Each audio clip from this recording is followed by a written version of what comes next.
Born in an ordinary day in 1932, Dat Nguyen has gone on to lead nothing short of an extraordinary life.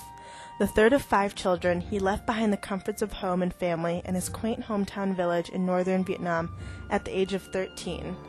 Doing so in order to follow his brothers on the war trail to defend their country, he quickly got lost in the hectic atmosphere and was all of a sudden in a strange country, China, left with no one.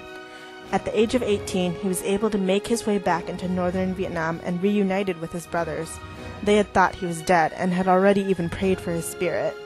Throughout all this, education remained important to him despite the hiatus from schooling, and in order to get up to speed, he quickly caught himself up in his studies by moving up 3 grade levels a year. To this day, his mantra remains that anything is possible. When Vietnam was split in two in 1954, he followed his brother and his family to the south, where more hope lay.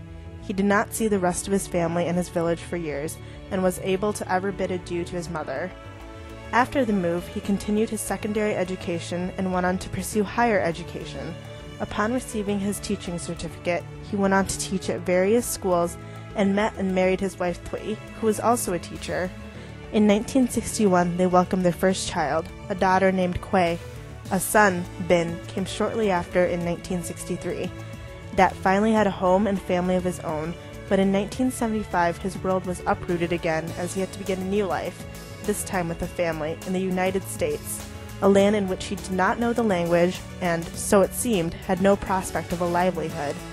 Working menial jobs for little to no pay, he again vowed that he would not let his setbacks affect his situation or education. First, he studied English so that he could not be taken advantage of.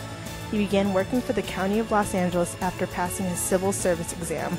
The family celebrated with their first veritable feast, with fried fish, chicken, and char siu pork.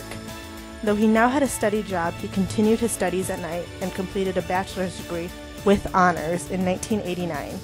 In 1991, his son Bin and his wife Phuong gave birth to Dat's first grandchild, a granddaughter named Kay. Soon after, he graduated with a master's degree from California State University, Los Angeles, at the age of 60. Overjoyed, he purchased a new car, complete with air conditioner, in order to entertain his granddaughter on small jaunts after work and on weekends.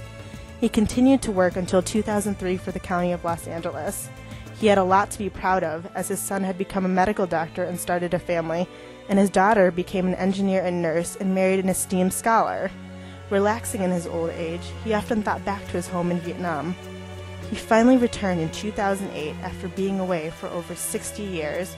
It was an arduous journey that took him from North America to Tokyo, then to Saigon, followed by a long car trip that took 3 days to Hanoi, and another hour's drive out of the city into the village. Though many friends had gone to rest, and the remaining had heads of hair that had grayed with age, nothing had changed since the day his father introduced safe drinking water in the form of the well to the village.